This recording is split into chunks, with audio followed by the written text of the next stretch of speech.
Bien, ahora vamos a ver la tercera parte del tema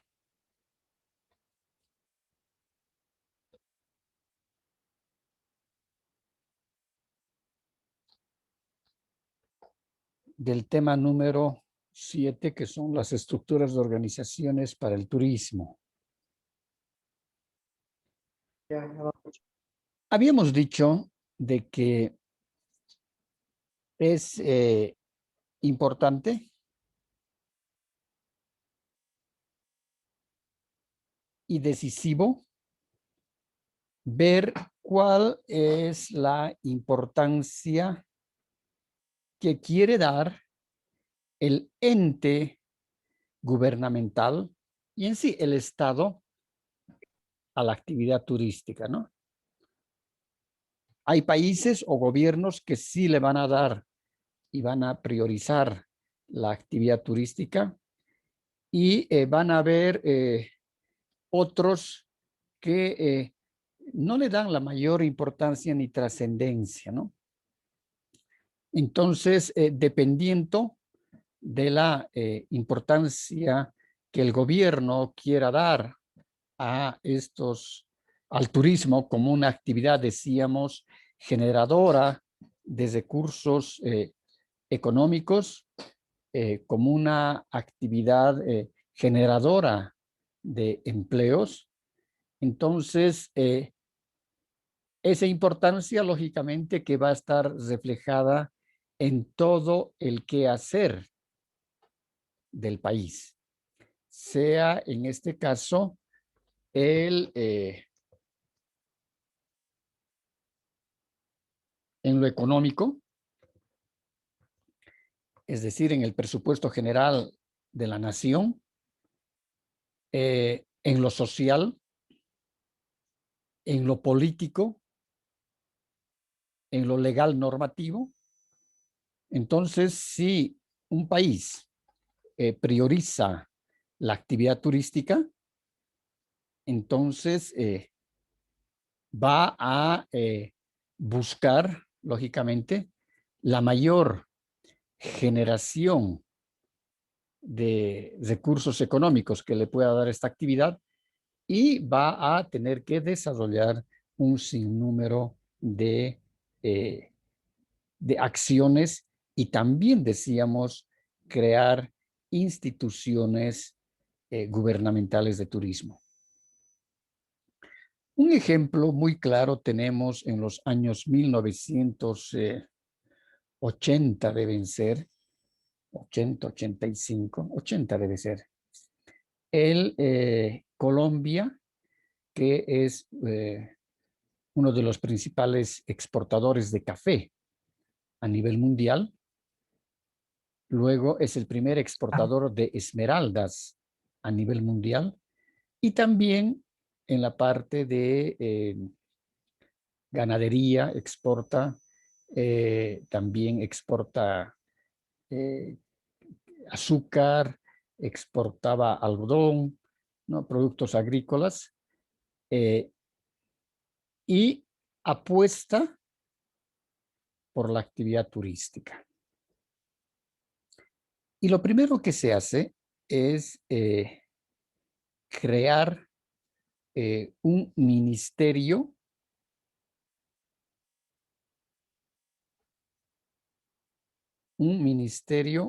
de turismo, es decir, con una sola cartera, que se va a dedicar exclusivamente a la actividad turística. Este ministerio tenía como tuición supervisar, controlar, normar la actividad turística dentro de Colombia y crea un brazo operativo que pueda hacer estas tareas y lo denomina Corpotur, es decir, es la Corporación de Turismo de Colombia. Esta Corporación de Turismo realmente era tenía creo que más de 400 empleados, funcionarios públicos, ¿no?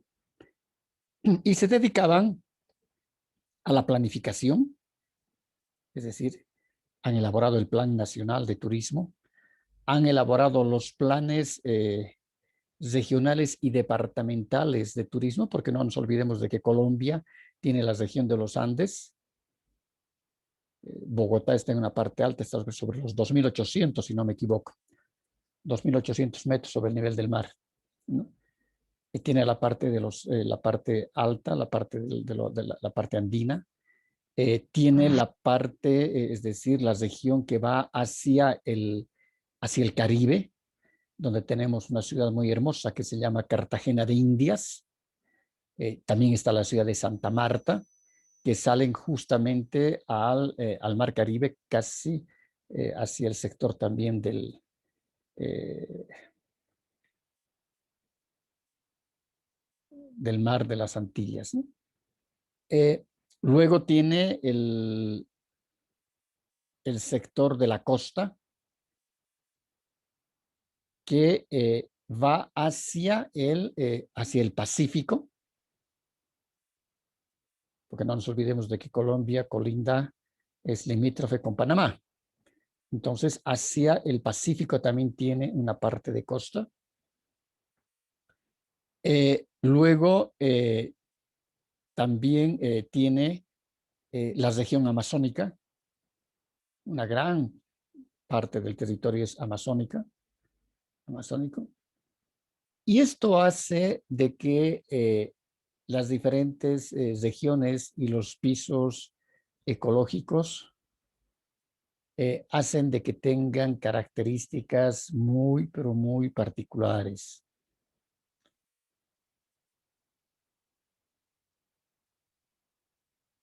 Asimismo, este Corpotur, que es la Corporación de Turismo, se dedicaba a planificar el plan nacional, los planes departamentales y regionales, y lógicamente que dentro de los planes, como veíamos, siempre los planes en su formulación, decíamos, tienen que tener programas y proyectos. Y Corpotur elaboraba también los programas y los proyectos a diseño final. Entonces, uno de sus elementos fundamentales de la Corporación de Turismo era que tenía un relacionamiento muy directo con el sector gremial empresarial privado, es decir, con la Cámara Hotelera, con la Cámara de Gastrónomos, eh, con la Cámara de Guías, de operadores de turismo, etcétera. Entonces, la corporación también se dedicaba a trabajar en forma conjunta con el sector privado de turismo. Entonces tenía el Ministerio de Turismo, tenía la Corporación de Turismo, que era el brazo operativo, el que planificaba, el que elaboraba los proyectos, el que daba el asesoramiento técnico a las poblaciones beneficiarias del turismo, capacitaba al personal en los destinos turísticos.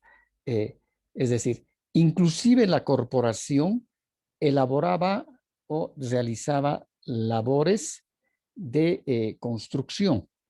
Tenía su departamento de ingeniería civil, por ejemplo.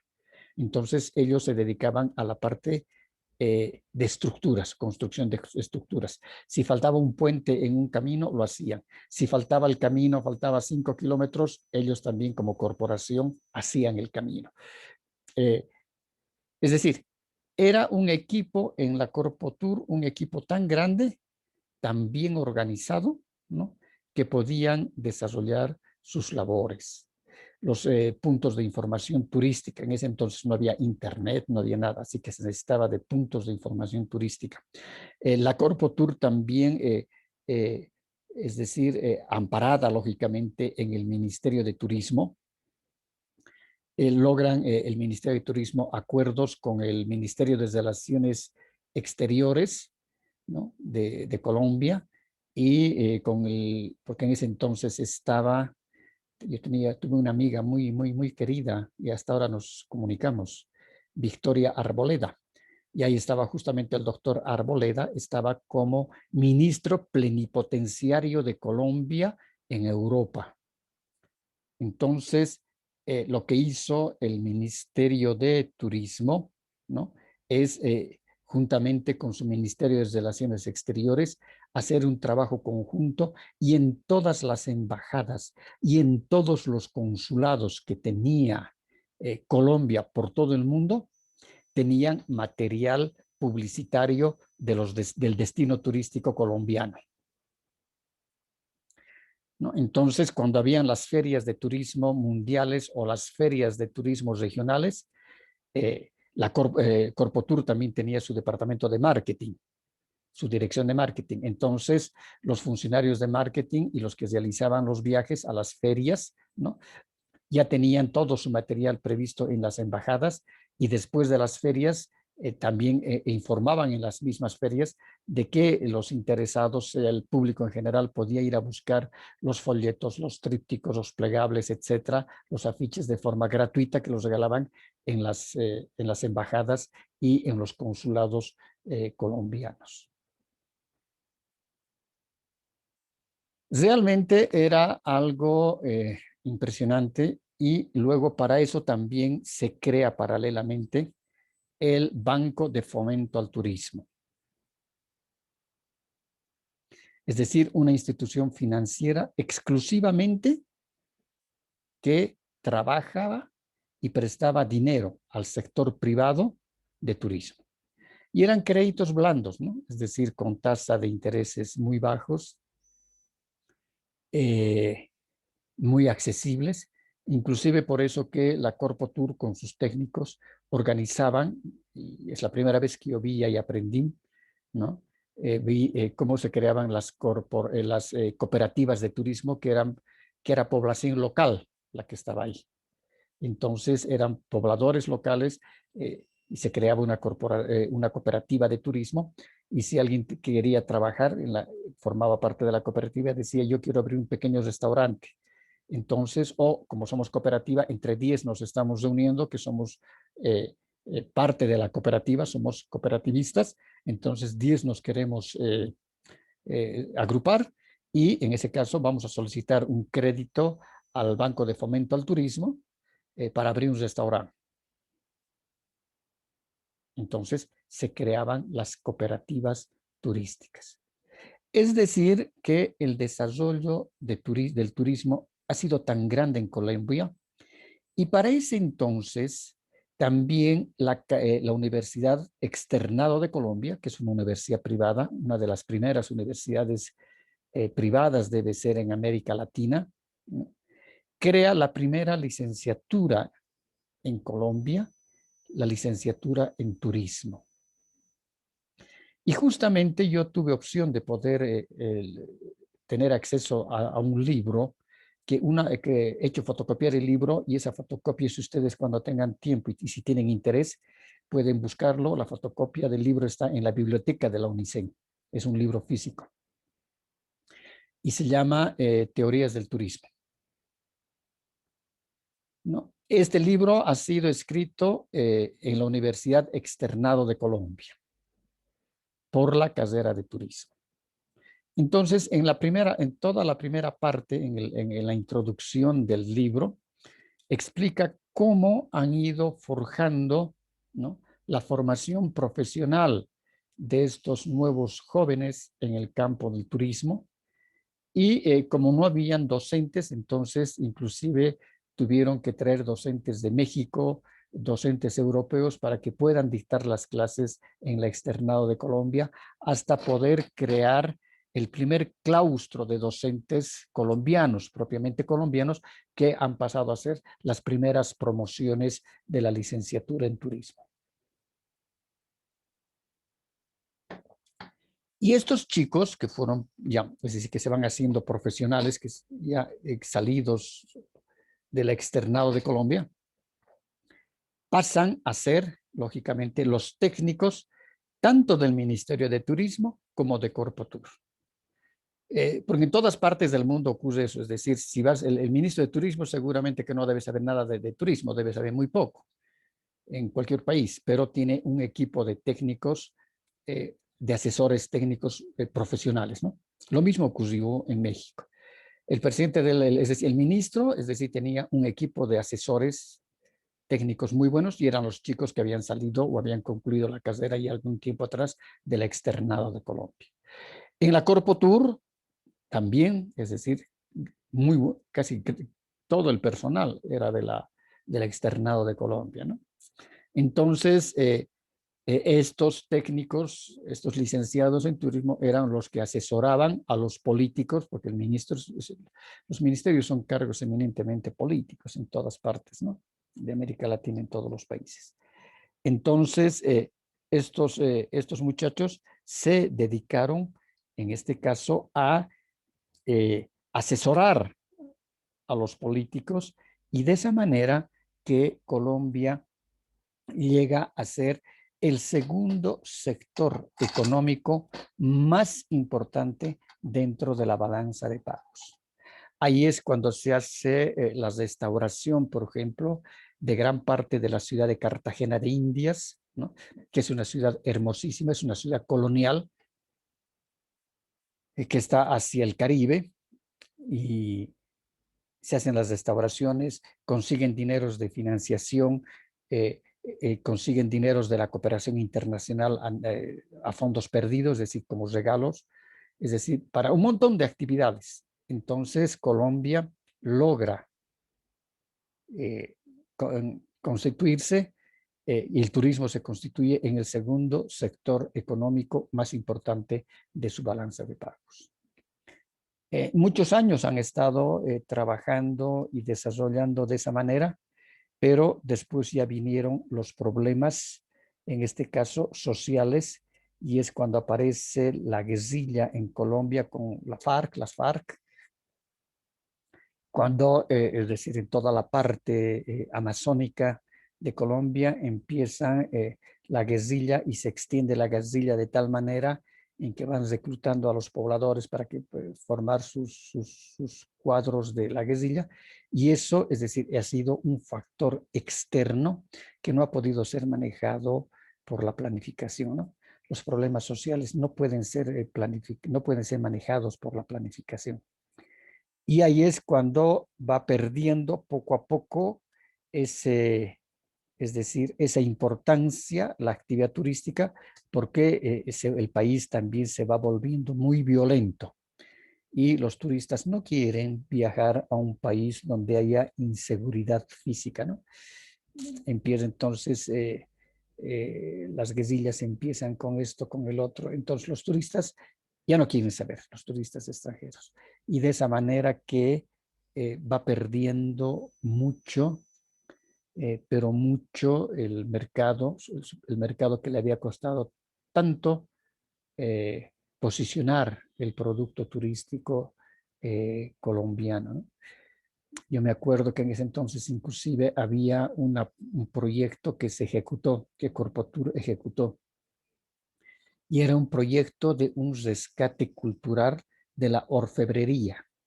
La orfebrería es el trabajo que se hace de las joyas en oro o plata, ¿no? Algunos, si es en plata, son plateros y los orfebres también son artesanos que trabajan el oro y trabajan la plata. Entonces se hace un estudio de un rescate cultural sobre las características que tenían las culturas precolombinas en Colombia y cómo utilizaban esas culturas antiguas el oro como parte del ornamento, ¿no? Del ornamento que llevaban sus monarcas.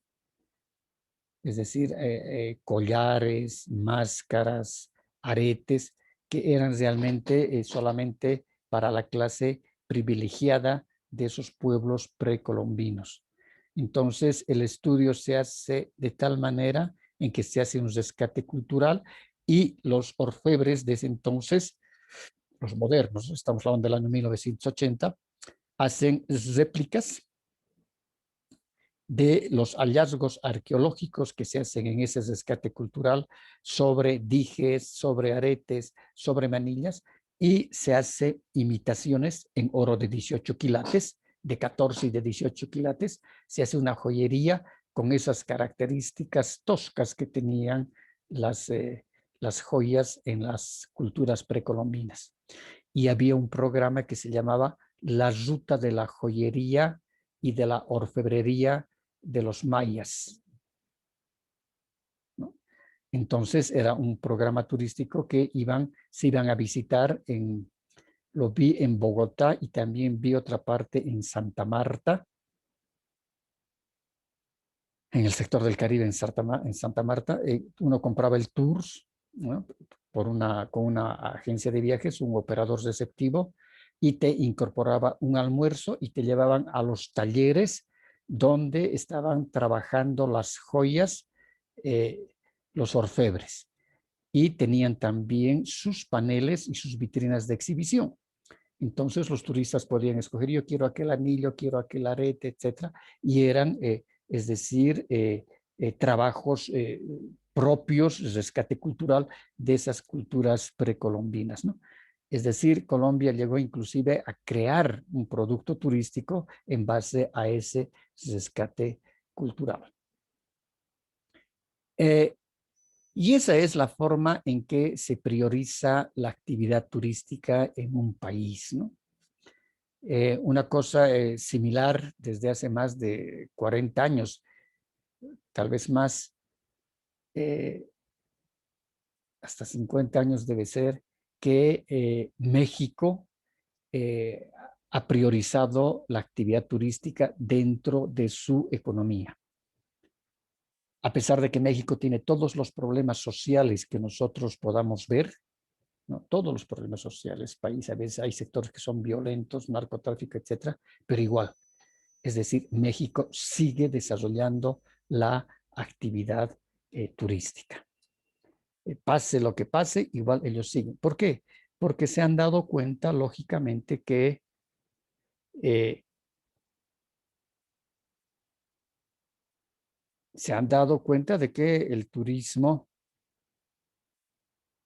de que el turismo realmente genera mucho dinero, y lo que siempre repetimos, ¿no? Ahora con la pandemia nosotros nos damos cuenta de que antes veíamos las cifras muertas de las estadísticas, ¿no?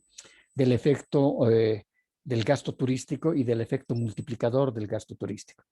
Pero nos damos cuenta de que realmente miles de personas habían sabido trabajar en el sector turístico y cómo mueve la economía. Si antes de la pandemia decíamos que el año 2019, el ministro en México había establecido que ellos esperaban que el año 2020, según sus proyecciones, iban a recibir 44 millones de turistas extranjeros. Es decir, es un número muy próximo casi a lo que recibe España, ¿no? España recibe 56 millones de turistas anuales. Entonces, la actividad turística, cuando es priorizada por por el Estado, entonces genera esos impactos económicos fundamentales. Y si ustedes se dan cuenta, hoy en día, por ejemplo, gran parte de toda la literatura que se escribe sobre turismo, desde las teorías del turismo, las escuelas de turismo, todo, es material escrito en México. Y hay editoriales que casi dedican mucho de su trabajo, como es la editorial Trillas, por ejemplo, a editar libros físicos sobre turismo, ¿no? Lo mismo la Hoguera, Nogueira, etcétera, y gran parte de toda la literatura en turismo, en hotelería, en todo lo que es la actividad turística, es editada en México. Preguntas.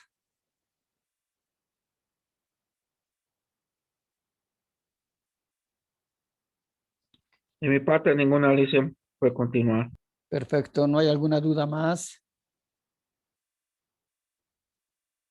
Bien, ahora vamos a ver entonces la justificación de la creación de la instancia gubernamental en turismo. Por ejemplo, en Bolivia se ha hecho la prueba, habíamos hecho la prueba el año 1990, no, el 92, de crear un comité de turismo para desarrollo de una gestión eficaz, agrupar a varios responsables gubernamentales, aduanas, migración, transporte, comunicaciones. Cuando creamos en Bolivia el Comité de Desarrollo Turístico, lo hicimos en primera instancia en Cochabamba, donde no había gobernación en ese entonces, sino habían prefecturas. Y la prefectura tenía su dirección departamental de turismo, que funcionaba exactamente en la plaza principal donde funciona la policía turística, al lado de la gobernación. Esa era la oficinita chica de la Dirección Departamental de Turismo. Entonces se creó el Comité Impulsor del Turismo. Y el Comité Impulsor del Turismo, como nos dice la teoría, fue creado tanto desde el punto de vista del sector público y se había incorporado también al sector privado. Es decir, formaban parte del Comité Impulsor del Turismo, el director departamental de turismo, el presidente de la Cámara Hotelera, el presidente de Abavit, el presidente de ALA, que era la Asociación de Líneas Aéreas, el presidente de Canotur, que era la Cámara de Turismo y Hotelería. Después era también, estaba Realpo, que formaba parte de la Cámara Hotelera, que era la Asociación de Residenciales y Alojamientos, ¿no? Formaba parte también un representante de los guías, ¿no? De la Asociación de Guías. Entonces,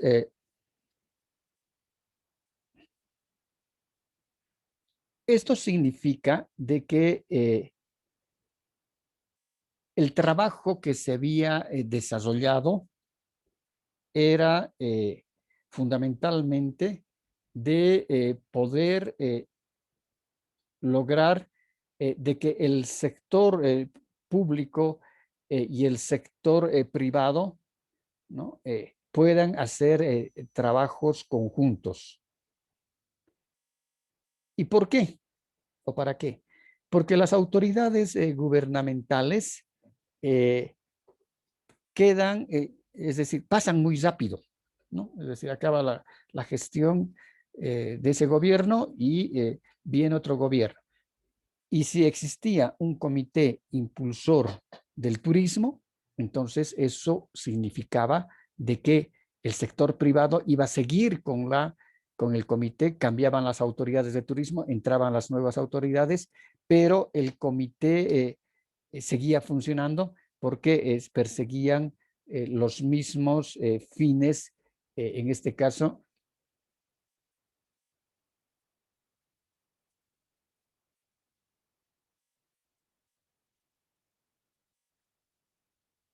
Un segundito, por favor.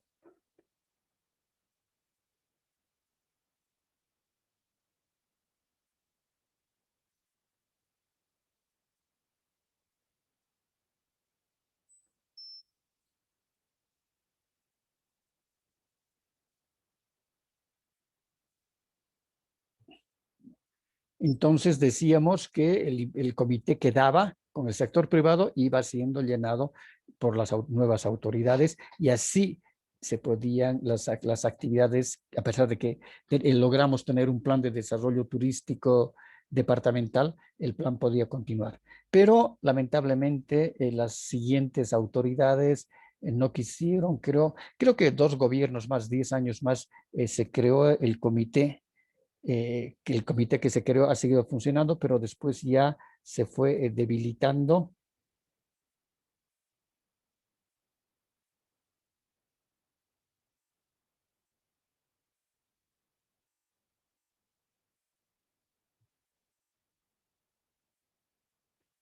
Entonces, vemos también que cuando hay un ministerio exclusivamente encargado del turismo, justifica cuando se proyecta una buena generación de recursos económicos para el país, se puede anexar a transporte y comunicaciones o con el sector de comercio, ¿no? En una economía mixta, la función de planificación, la política del turismo, las normas, las licencias a cargo de un ministerio y el marketing e investigación a cargo de un organismo estatutario, decimos. Porque a veces el ministerio es el gran problema que tenemos, ¿no? Si solamente hubiera un ministerio, cambia de ministro, cambian todos los técnicos, cambia toda la política, cambia todo, ¿no? Entonces, vale la pena tener nomás, independientemente si se tiene un ministerio de cartera mixta, vale la pena nomás también tener, es decir, un ente subordinado al ministerio, pero que tenga autonomía propia, es decir, estatutario, que tenga un estatuto que lo reglamente, ¿no? Que lo norme, y si viene cualquier otro viceministro, cualquier otra autoridad, en este caso, si es una corporación o es un ente estatutario, cualquiera que se llame, este va a seguir con sus propias atribuciones y no van a ver la posibilidad de que lo puedan, en este caso, cesar o anular, ¿no? Para realizar un proyecto turístico, decíamos, específico, el gobierno puede patrocinar, ¿no? Y crear una corporación de desarrollo turístico, pero puede ser para un proyecto en específico también. Y habíamos puesto la anterior clase y decíamos, podría ser para el Chapare. Por ejemplo, si se decide priorizar la actividad turística en el Chapare, entonces puede haber un proyecto de desarrollo de ecoturismo en el Chapare cochabambino, o en el Chapare o en el trópico de Cochabamba. Entonces, se puede crear en este caso una corporación de desarrollo turístico y que puede ser responsable de uno o varios proyectos, pero en una sola región o en un solo espacio geográfico. Entonces, eso va a depender justamente, eso depende necesariamente sobre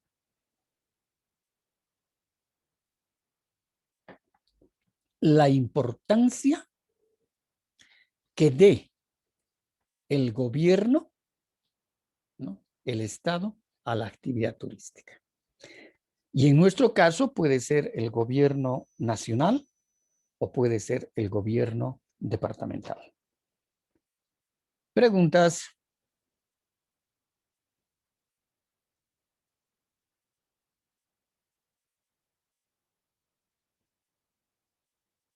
Dice, estaba hablando justamente cuando hay un cambio de autoridad, automáticamente cambia.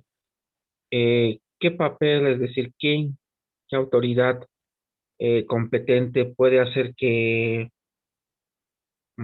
pueda reglamentar este aspecto para que sea autónomo, ya sea algún ministerio o directamente es la autoridad máxima que es el gobierno?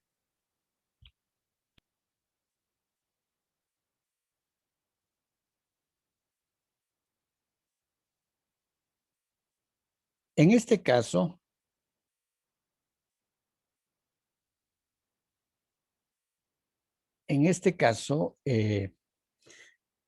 lo fundamental es crear un ente gubernamental estatutario, es decir, que tenga su propia norma, su propio estatuto, y que si viene otro gobierno no va a poder ser cambiado, sino tendría que cambiar la ley, ¿no? Es decir, tendría que reunirse toda la Asamblea Nacional, todo el Congreso, para cambiar esa ley.